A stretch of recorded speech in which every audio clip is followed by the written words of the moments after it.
প্রস্রাব করার সময় যদি 2-1 ফোঁটা তরল কাপড়ে লেগে যায় তবে কি পরিধানকৃত পুরো কাপড়টি নাপাক হয়ে যাবে? অনিচ্ছাকৃত এই ভুলটির কারণে কি সেই মুসলিমকে আবারও পবিত্র হতে হবে? করা লাগবে কি তার গোসল? যদি কেউ এমতো অবস্থায় পড়ে এবং তারপরেও যদি কেউ নামাজ পড়ে তবে কি তার নামাজ কবুল হবে? যদি সেই নামাজ কবুল না হয় তবে তাকে কেমন শাস্তি পেতে হবে?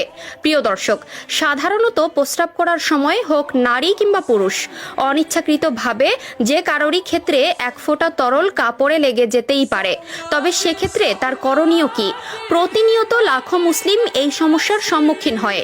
তবে এমন হলে কি সেই ব্যক্তির পুনরায় গোসল করতে হবে বা নতুন করে পাক পোশাক পরতে হবে? এমন সকল প্রশ্ন প্রত্যেক মুমিনের মনে একবার হলেও এসে থাকে। তবে এক্ষেত্রে তাদের করণীয় কি অনেকেই হয়তো এটা জানে না।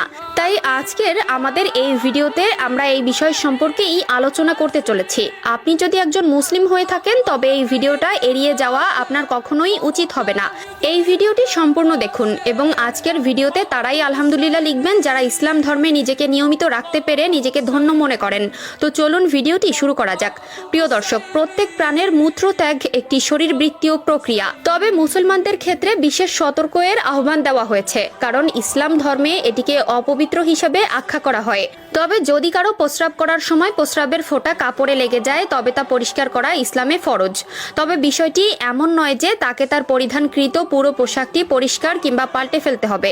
এক্ষেত্রে শুধুমাত্র যে স্থানে প্রস্রাবের ফোঁটাটি লেগেছে শুধুমাত্র সেই স্থানটি কিছুটা পরিমাণ পানি দিয়ে পরিষ্কার করতে হবে। এক্ষেত্রে এক জায়গায় ফোঁটা লাগার কারণে পুরো কাপড় অপবিত্র হবে এমন কথা কোথাও লেখা নেই।